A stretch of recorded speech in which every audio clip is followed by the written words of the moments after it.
The room went dead silent. Every eye in the polished boardroom locked onto the black teenage girl standing near the long glass table, her fingers trembling as she clutched a worn envelope to her chest. Her school blazer was neatly pressed but clearly old, the cuffs slightly frayed. Her shoes were scuffed, carefully cleaned but unable to hide years of use. And right in front of her, towering, smirking, dripping with contempt, stood Victor Langston, a self-made millionaire, board member, media darling. A man who enjoyed reminding people exactly where they stood beneath him. He laughed, not a polite laugh, not an awkward one, a sharp, mocking laugh that sliced through the room. "You," Victor scoffed loudly, his voice echoing off the marble walls. "You expect us to believe you are the heiress?" The girl swallowed hard. "Yes, sir," she said softly. "My name is—" Victor cut her off with a raised hand. "Oh, spare us the sob story," he snapped. "I don't know who let you in here, but this is a private board meeting, not a charity shelter." A ripple of uncomfortable chuckles spread across the table. The girl's face burned. I was invited," she whispered, her voice shaking. "I have the documents. My mother told me." Victor leaned forward, placing both hands flat on the table. "Listen carefully," he said, his tone dripping with arrogance. "This company is worth billions, generations of wealth. You don't just walk in off the street and claim inheritance because you watched too many courtroom dramas." Some board members shifted in their seats. Others stared down at their tablets. No one spoke. The girl felt her throat tight. "My father was," she tried again. Victor burst out laughing. "Oh, this gets better," he exclaimed. "Let me guess, your father was secretly some powerful man who forgot to mention you existed." A few people laughed nervously. Victor straightened his suit jacket and looked around the room like a performer feeding off his audience. "Do you know how insulting this is?" he continued. "To come in here, waste our time, and insult the legacy of this company." The girl's eyes glistened. "I'm not lying," she said, barely above a whisper. "My mother just passed away. She told me to come here today. She said the board would know." Victor rolled his eyes dramatically. "Of course she did," he sneered. "And let me guess, you need money, tuition, rent, a miracle." Her lips parted, but no sound came out. Victor stepped closer. "You people always think there's a shortcut," he said coldly. "That if you cry hard enough, someone will hand you success." The words hit her like a slap. A woman at the far end of the table shifted uncomfortably but stayed silent. A man cleared his throat, then looked away. The girl's hands began to shake violently now. "I only want what's mine," she said, tears spilling down her cheeks. "I didn't come to beg." Victor leaned in, his voice low and cruel. "Sweetheart," he said, "you don't belong in rooms like this." That's when it happened. A voice from the back of the room cut through the tension like a blade. "Victor!" The entire room froze. Victor stiffened, then slowly turned. A tall, well-dressed white man stood near the door, his presence calm yet commanding. His silver hair was neatly combed, his posture straight, his expression unreadable. Victor frowned. "And who are you supposed to be?" he asked dismissively. The man didn't answer immediately. Instead, his eyes moved past Victor, straight to the girl. And in those eyes was something no one expected: recognition, concern, and something dangerously close to grief. The man took a single step forward. "This meeting," he said calmly, "was called for her." Victor scoffed. "Oh, please," he laughed. "Another bleeding heart? Let me guess, you're her lawyer, social worker?" The man's jaw tightened. "No," he said quietly. Victor waved a hand. "Then you should sit down and stay out of board business," Victor snapped. "Security," the man raised his hand. "Before you say another word," he said evenly, "I suggest you review the documents she's holding." Victor sneered. "I don't need to review anything." The man looked around the room, his gaze landing on each board member in turn. "Then perhaps," he said, "the board would like to explain why the rightful heir of this company is being humiliated." A collective gasp swept through the room. Victor's smile faltered. "What did you just say?" he demanded. The man didn't blink. "I said," he repeated, "you are mocking the heiress." Silence. The girl looked up, stunned. Victor's face hardened. "This is ridiculous," he snapped.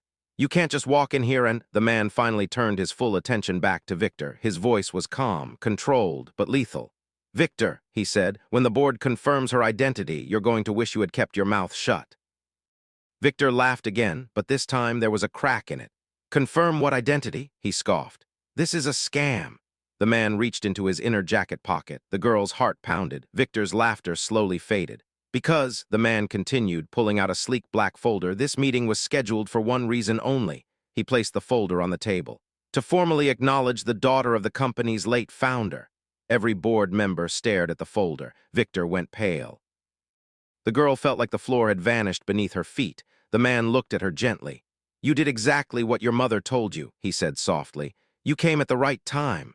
Victor's voice cracked. This isn't possible." The man finally delivered the words that shattered the room. "The board has already verified the DNA." Victor staggered back a step, and just like that, the power shifted. But little did Victor know this was only the beginning of his downfall. Because in a few moments, the board would confirm the truth, and his carefully built empire of arrogance was about to collapse. Let's go back to how this story truly began, earlier that morning. The morning sun had barely begun to stretch its golden fingers over the city when Amara Johnson, a black teenage girl of 16, quietly tiptoed out of the tiny apartment she shared with her mother and younger brother. The building was old, paint peeling from the walls, hallways dimly lit with flickering fluorescent lights.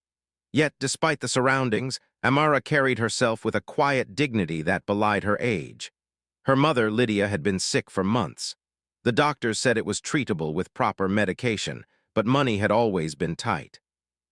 Lydia had once been a nurse herself, dedicated and tireless, but after an accident at work and mounting bills, she had been forced into a small home, relying on government assistance that barely covered the basics.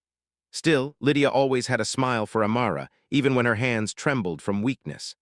Amara's younger brother, little Malik, was only 6, with a smile so bright it could light up the darkest corner of their cramped apartment. But this morning, that smile was gone. Hunger had left his stomach grumbling like a storm. "Amara, are we going to have breakfast today?" he asked, his small voice trembling. Amara swallowed the lump in her throat. "Not today, Malik," she whispered, brushing his curls back gently. I have to go see someone. I'll get help. You'll eat today, I promise." She had never liked asking for help. Pride and dignity were ingrained in her by her mother's words, repeated like a mantra. "Never let anyone see you broken, Amara. But never be afraid to fight for what's yours." Today, she had no choice. The envelope she carried contained her mother's carefully preserved documents, birth certificates, old legal papers, and a letter her father had written decades ago. The papers proved her connection to the Langston family, the multi-billionaire dynasty that owned half the city's businesses. Lydia had tried to hide it all these years, knowing that greed and exploitation were everywhere, but she had made sure her daughter knew the truth before she became too sick. Amara dressed carefully, straightening her worn blazer, brushing dust from her skirt. Every detail mattered today. If she looked weak, they would dismiss her. If she looked uncertain, they would laugh at her. She could already feel their eyes judging her even before she stepped foot into the marble halls of the Langston offices. The walk to the city's financial district was long, but Amara was determined.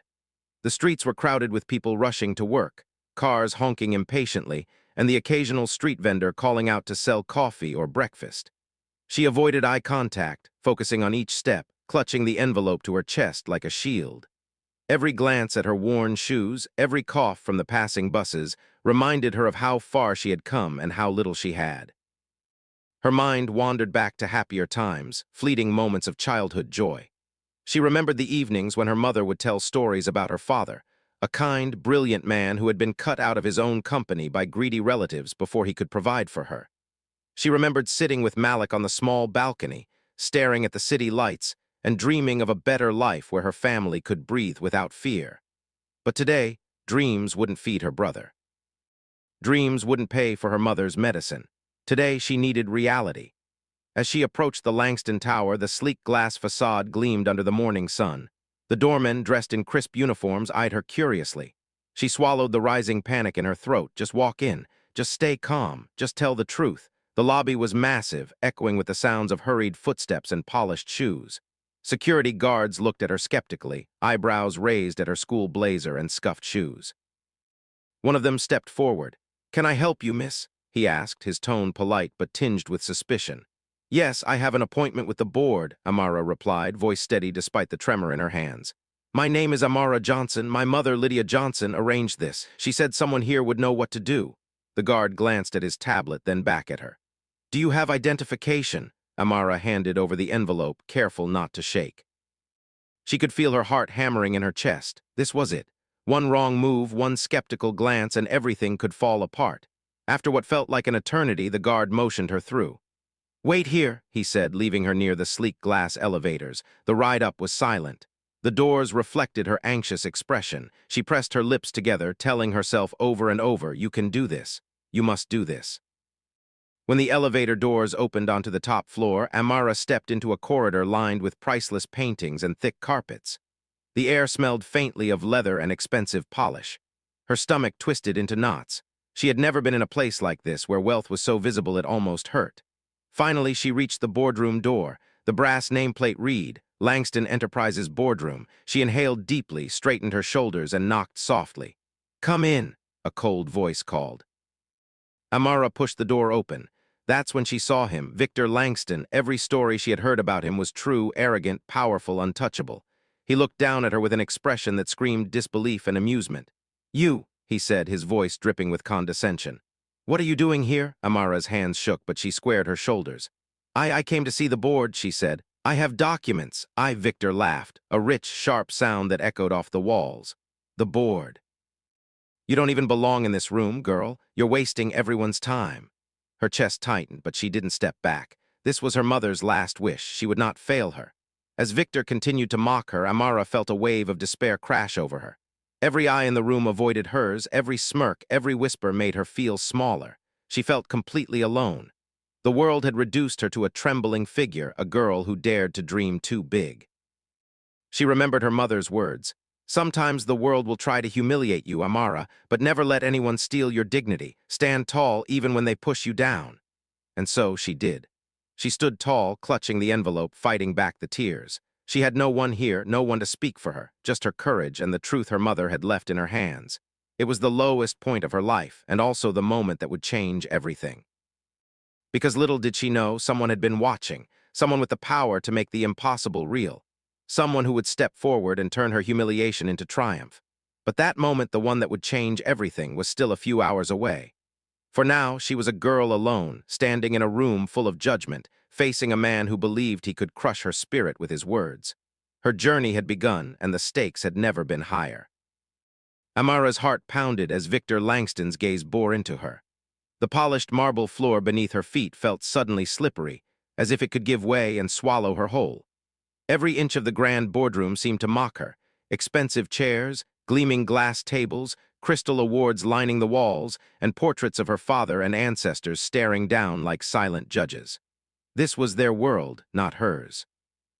Victor leaned casually against the edge of the massive table, one hand in his pocket, the other drumming an impatient rhythm. "Let's get this straight," he said, his voice oozing arrogance. "You are claiming to be the heiress to Langston Enterprises? That's absurd." Amara swallowed, clinging to the envelope as though it were a lifeline. I am. I have the documents to prove it," she said, her voice trembling but determined. "My mother, Lydia Johnson, was married to your brother's cousin. My father was the rightful heir," and Victor snorted. "And let me guess, he disappeared mysteriously or conveniently forgot to leave you a trust fund?" A few board members exchanged uncomfortable glances, and a whisper ran through the room. "Poor girl, this is cruel," but no one spoke up. Amara's eyes began to sting with tears. She had imagined this moment countless times, standing tall, presenting the truth, finally claiming what was hers by birthright. But the reality was far worse than her imagination. Victor's mockery cut deeper than she had feared. I'm not here to beg," she said, her voice breaking. I just want what's rightfully mine. My mother said the board would know." Victor chuckled, stepping closer. The distance between them felt suffocating. "Oh, the board will know all right," he said, his lips curling into a cruel smile. "They'll know that someone actually believes they can waltz in here with a story and expect millions to hand themselves over. You're brave, I'll give you that, but also tragically naive." Amara's hands shook as she opened the envelope. She pulled out the papers her mother had safeguarded for years, birth certificates, old property deeds, letters signed by her father. "Please look at these," she said, handing them to him. Victor glanced at them lazily, then waved his hand dismissively. "Nice try. These could be forged. You could have printed them last night. You could have stolen them from an old file somewhere. This means nothing." Her chest tightened. Her stomach knotted with fear. Every insult, every laugh, every dismissive gesture threatened to break her resolve. "Why are you doing this?" she whispered, more to herself than to him. "Why are you trying to hurt me when I haven't done anything to you?" Victor's eyes gleamed with cold amusement. "Because, sweetheart, this world isn't fair. You need to understand that early. People like me, people who built empires, who fought tooth and nail to create something, don't hand over power to strangers, especially not you." A few board members shifted uncomfortably in their seats, but no one intervened. No one said a word. It was as if Amara were invisible, a small, trembling girl standing in the shadow of a man who had convinced the world he could do anything without consequence. Amara's throat tightened, tears threatening to spill. She had never felt so small. Her body wanted to run, to escape the laughter, the humiliation, the sheer weight of Victor's disdain. But she stayed. She had to stay. This was the only chance she had to save her mother, to secure her family's future, to honor the promises her father and mother had made to her. Victor noticed the hesitation in her hands and smirked. "Look at you," he said, voice dripping with condescension. "Standing there, shaking, trying to act brave. Do you really think courage alone can buy you a seat at this table? Do you really think crying little tears will make the board hand over billions?" Amara's lip trembled. I just want my family to be safe," she said softly. "I just want my mother to have the medicine she needs. I want my brother to eat. I want." Victor cut her off sharply, his tone rising. You want, let me tell you something, little girl. Nobody wants anything here except power and control, and if you're not strong enough, you'll be crushed, and that's life. That's the way the world works. Weak people get stepped on." A lump formed in Amara's throat. She wanted to speak, to fight back, but words failed her. She had rehearsed her story 100 times, imagined herself speaking calmly and eloquently, but now her body trembled and her mind seemed to blank. Victor's laughter echoed around the room again, cruel and sharp. "And the best part," he said, leaning closer, "is that everyone else here sees it. They see you trembling, they see you floundering, and they think, well, maybe this is a good joke to tell at the next board meeting. Maybe we'll all have a good laugh about the little girl who thought she was an heiress." The room was silent now, save for the faint hum of the air conditioning.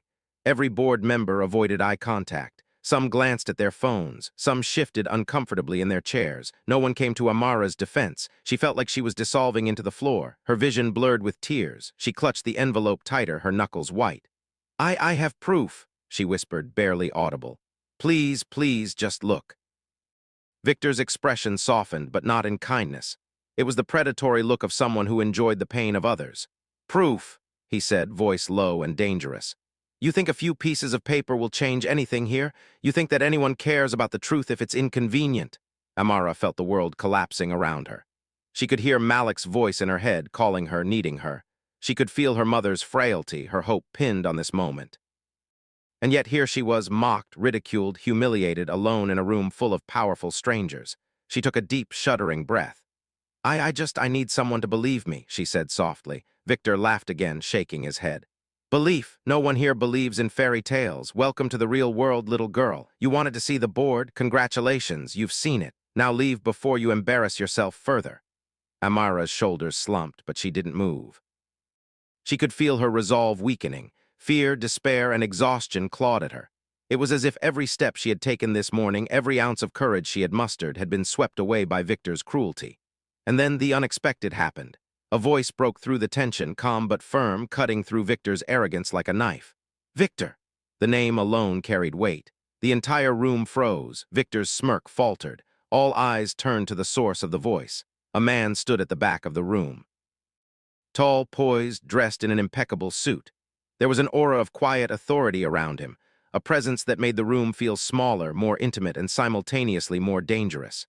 His eyes, a clear, piercing blue, rested on Amara with a softness that made her chest ache, but also with an unmistakable power that made Victor step back instinctively.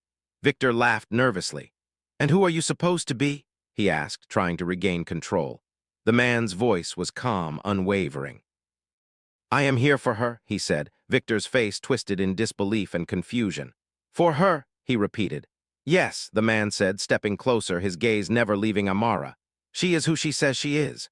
A ripple of unease spread through the room. Some board members shifted nervously. Others exchanged quick glances. Victor opened his mouth, trying to recover, to assert dominance, but the words stuck in his throat. Amara looked at the man, her heart pounding. Could this be? Victor finally found his voice, a mix of disbelief and irritation. "This is absurd. You can't just—" The man cut him off with a single sentence, calm yet deadly serious. "The board has already confirmed the truth. She is the rightful heir." Victor's face drained of color, his smirk vanished. His confidence crumbled in a matter of seconds. Amara's knees felt weak, her chest heaved. The fear, the humiliation, the despair, all of it seemed to lift, replaced by a shock so profound it left her breathless.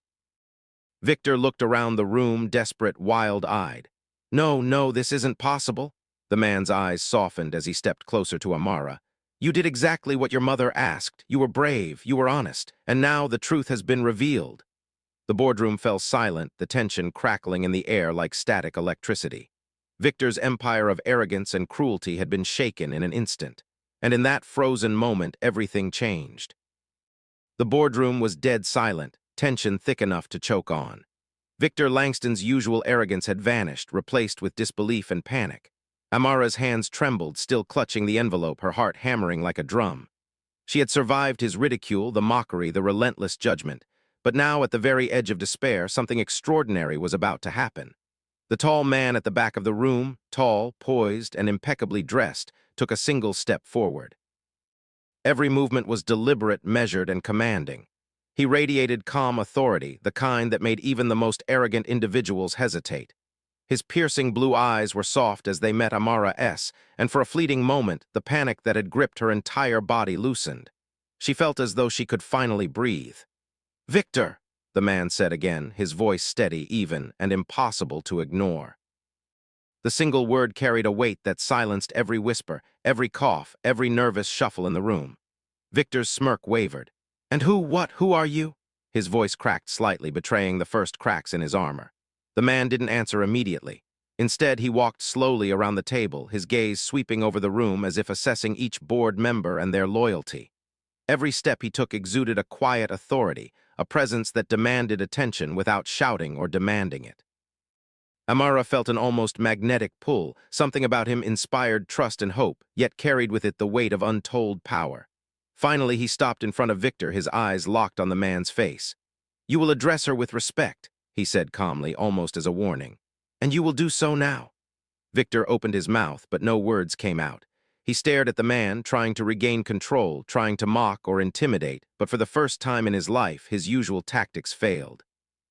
Amara's chest heaved. Her throat was dry. Who is he?" she whispered to no one in particular, though the question hung in the air, heavy and urgent. The man's gaze softened as he looked at her. "I am someone who knows the truth," he said quietly. "Someone who has been waiting for the right moment to step in. You did exactly what you were meant to do, Amara. You were brave, you were honest, and now it will all be revealed." Victor's voice, once commanding and full of scorn, now trembled. "Revealed." You can't." The man raised a hand, and the room fell into a heavy silence, broken only by the faint hum of the air conditioning. "Victor," he said, his tone calm but sharp, "you are about to learn just how serious honesty and integrity are in this company." Amara clutched the envelope tighter, her stomach twisted. "Is this really happening?" she thought. "Am I finally going to be believed?" The man reached into his inner jacket pocket and pulled out a sleek black folder. He placed it carefully on the glass table between Amara and Victor. The folder glimmered under the overhead lights, a symbol of undeniable authority. "Inside this folder," he said, his voice calm yet commanding, "are the official documents, DNA verification, legal confirmations, and authenticated records proving her claim." Victor's face went pale. His jaw tightened, and his usually confident demeanor wavered. This is impossible," he stammered, glancing at the folder as if it might bite him. The man looked directly at Victor now, his tone ice-cold, yet controlled. "Victor, I am the CEO of Langston Enterprises, and you just humiliated my daughter in front of the entire board." A collective gasp erupted in the room. Board members murmured, eyes wide, as Victor staggered back slightly, unable to process the words. Amara felt her knees weaken.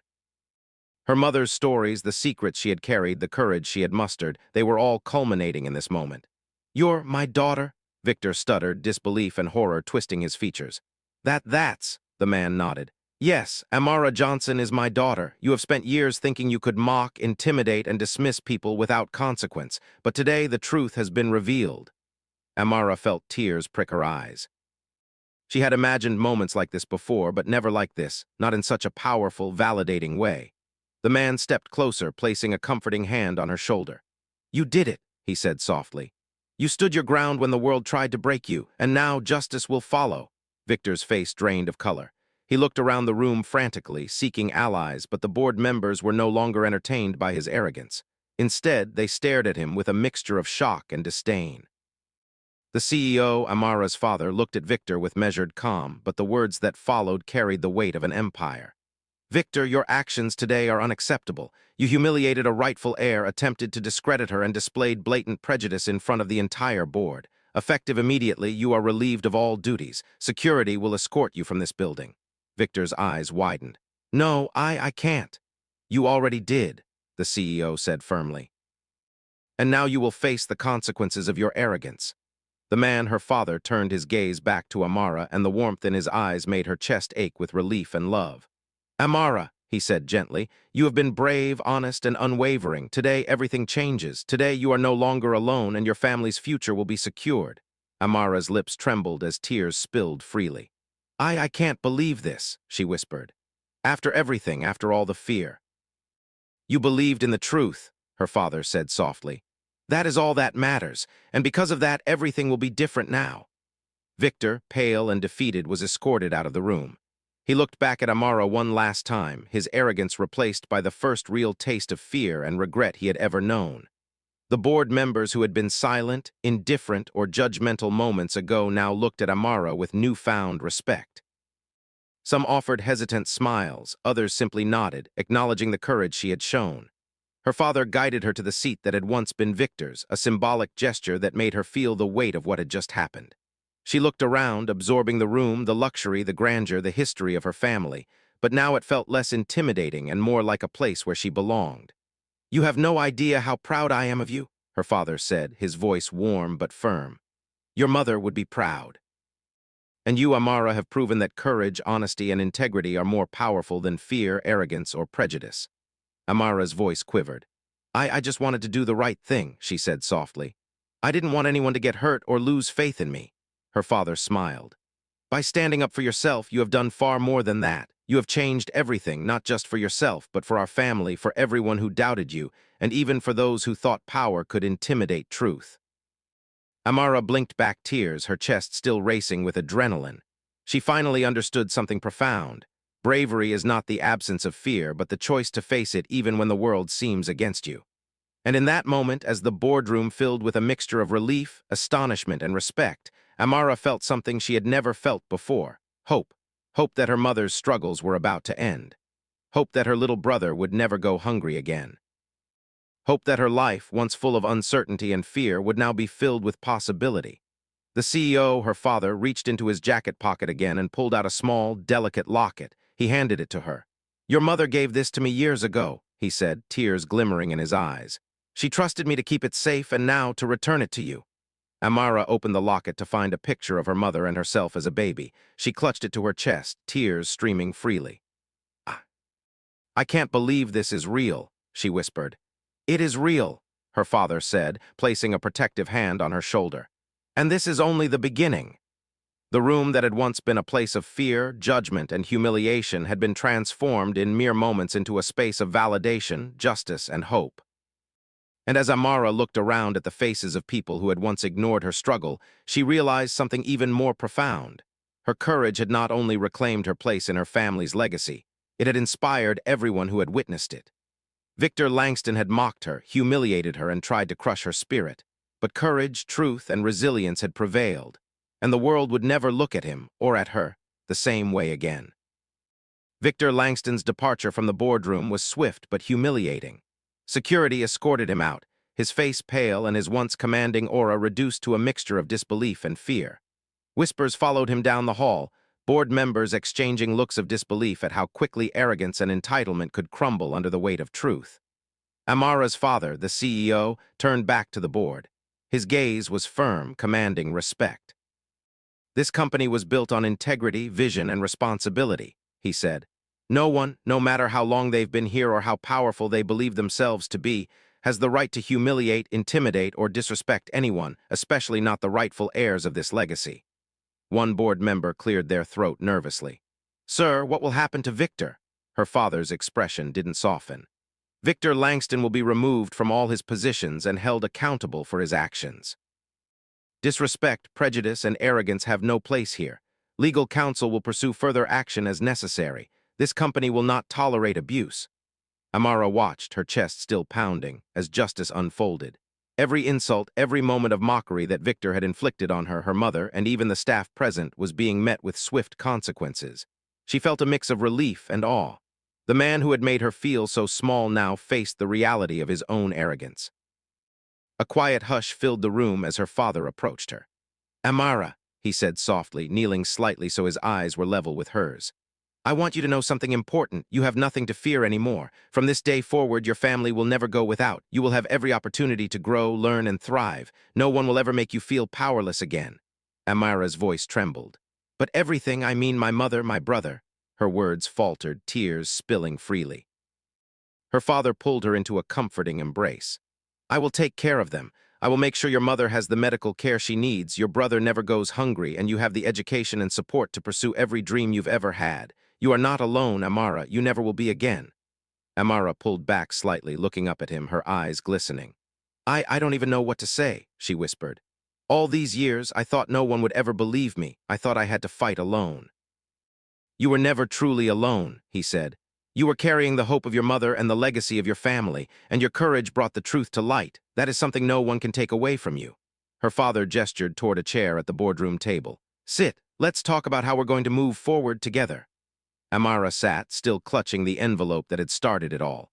She felt a sense of power, not arrogance, but clarity and purpose. Her father handed her a glass of water, the gesture simple yet profound, a symbol of care and normalcy amid the chaos of the morning. "We'll start with your mother," he said. "She will receive immediate medical attention. I have a team ready to ensure she gets the best care possible. Malik will have every educational opportunity available, and you will be enrolled in the best schools, mentored, and guided so that you can lead with the integrity and wisdom this company represents." Amara blinked, unable to hold back her tears. I don't know how to thank you," she whispered. "You don't need to thank me," her father said. "You've earned this through your bravery, honesty, and perseverance. That is more than enough." The board members began to file back into their seats, some nodding respectfully, others still stunned by the unfolding drama. The atmosphere had shifted. Where moments ago fear and ridicule dominated, now there was reverence and quiet admiration for Amara. One of the older board members, a woman named Margaret, approached Amara cautiously. I owe you an apology," she said softly. "I didn't step in before, and I should have. You showed courage we all failed to recognize." Amara shook her head. "It's not your fault," she said. I just did what I had to do." Margaret smiled, a mixture of pride and relief. "No, Amara, what you did was extraordinary. And I hope you realize that today you've changed not only your life but the culture of this entire board." Amara's father watched the exchange with a quiet pride.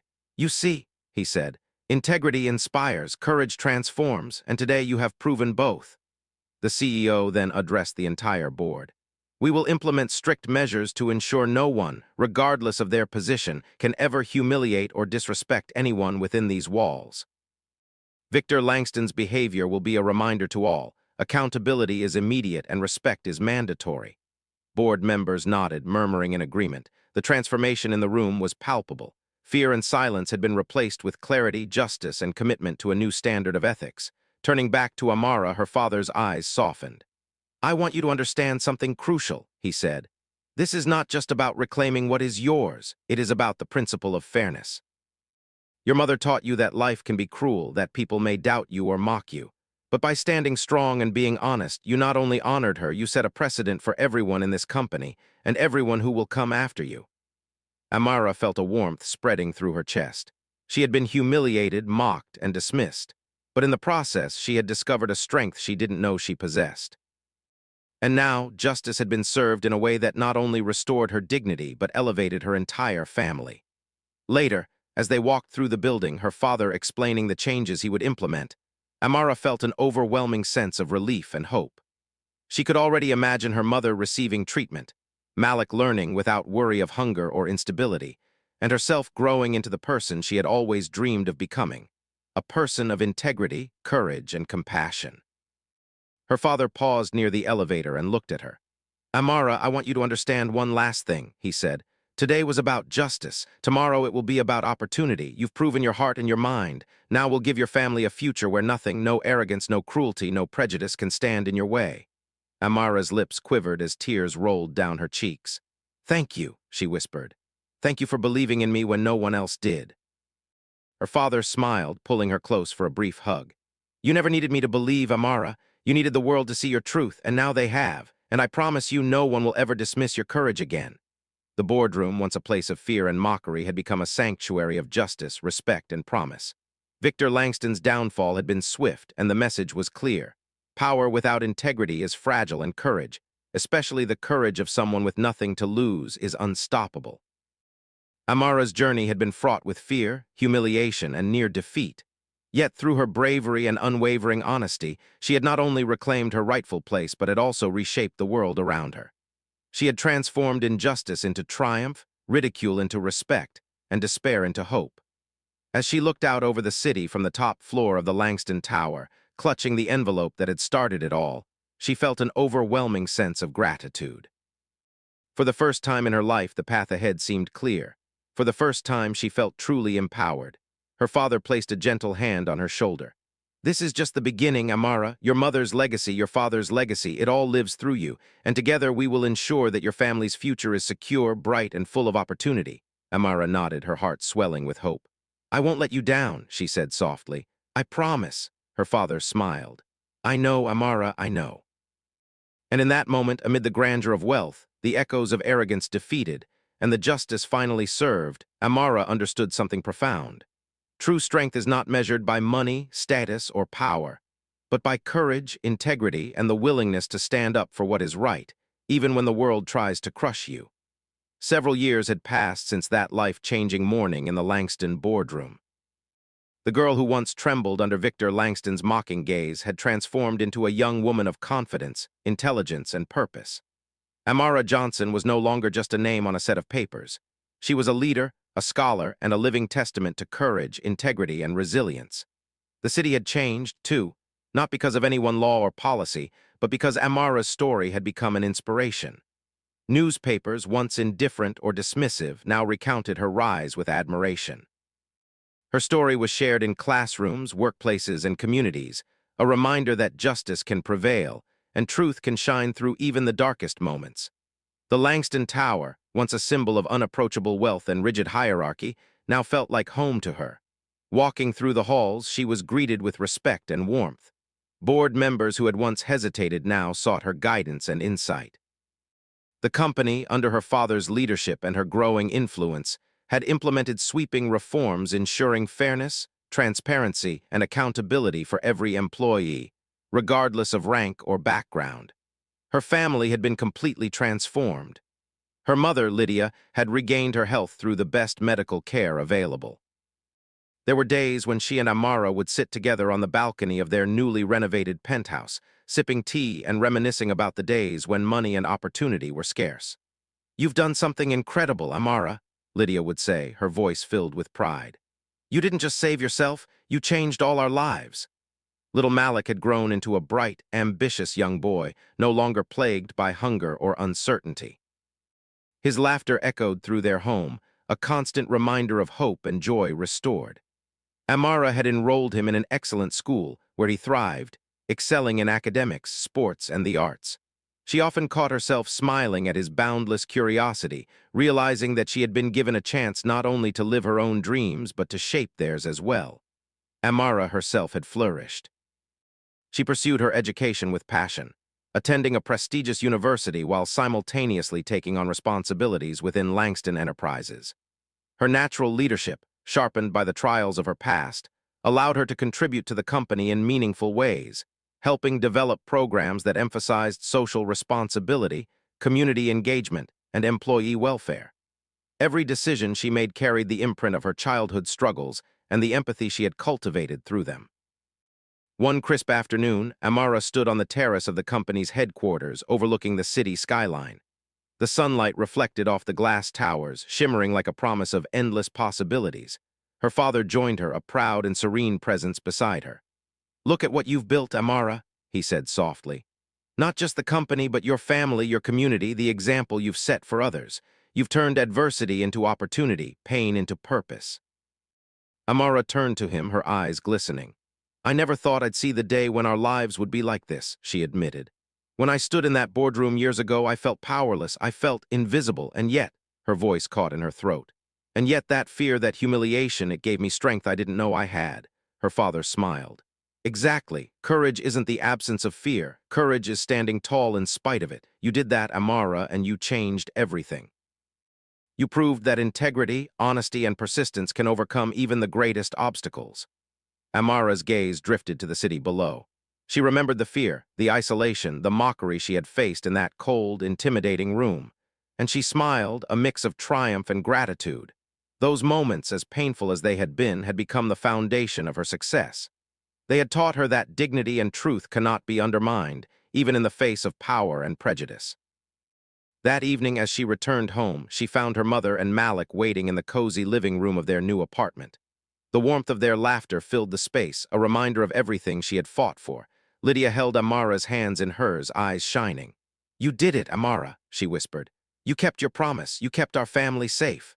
Amara knelt beside her mother, tears slipping freely. "I couldn't have done it without you, Mom. You believed in me even when the world doubted me. You gave me the courage to stand tall." Malik hugged her tightly, his small arms a comforting reminder of innocence preserved. "I knew you'd win, Amara," he said confidently. "I always knew." That night, as Amara reflected on her journey, she realized something profound. The humiliation, fear, and despair she had endured were not just obstacles, they were catalysts. They had forced her to find courage she didn't know existed, to fight not only for her own survival, but for the well-being of those she loved. They had taught her that even the darkest moments could give birth to hope. Years later, Amara would often speak publicly about her experiences. She would tell students, young professionals, and community members about the importance of integrity, resilience, and courage. She would recount how standing firm in truth, even when the world mocked her, had opened doors she could never have imagined. Her story became a beacon of inspiration, a testament to the power of perseverance and the enduring strength of the human spirit. Amara's relationship with her father deepened over time. Not only did he provide guidance and mentorship, but he also shared wisdom about leadership, compassion, and the responsibility that comes with wealth and power. Amara, in turn, brought fresh perspectives, ideas, and a commitment to fairness that transformed the company culture and ensured that Langston Enterprises would never again allow arrogance or cruelty to dominate its halls. One sunny afternoon, as Amara walked through the company's community outreach center, she paused to watch a group of children engaged in learning and creative activities. The center had been established in part to honor the struggles of those like her family, who had once been overlooked and dismissed. Seeing the children laugh, learn, and thrive, Amara felt a sense of fulfillment she could never have imagined on that fateful morning when she first faced Victor's ridicule. She whispered quietly to herself, almost as a promise, "No one should ever feel powerless. No one should ever feel invisible. Everyone deserves the chance to be seen, to be heard, and to succeed." Amara's life had been transformed, yes, but the lessons she had learned remained etched in her heart. She had discovered that true power does not come from wealth alone. It comes from the courage to stand for what is right, from the integrity to face adversity with honesty, and from the empathy to lift others even when the world seems against them. As the sun set over the city, casting golden hues across the skyline, Amara stood on the balcony of her apartment with her family, watching the lights twinkle like stars brought to earth. She felt a profound sense of peace and purpose. The girl who had been mocked, humiliated, and dismissed had become a young woman who embodied strength, compassion, and vision. She was no longer defined by fear, she was defined by her courage. And in that quiet moment, she understood the moral of her journey, the lesson that would guide her every step forward. Humanity transcends race, wealth, and circumstance. A single act of courage, honesty, and integrity can transform lives, dismantle injustice, and create a legacy of hope. Never underestimate the power of standing tall, even when the world tries to push you down. Amara's story had come full circle, from fear to triumph, from invisibility to recognition, from despair to hope.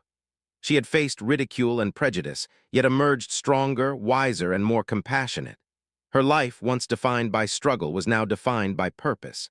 And as the lights of the city flickered below, Amara held her mother's hand, watched her brother play, and took a deep, steadying breath.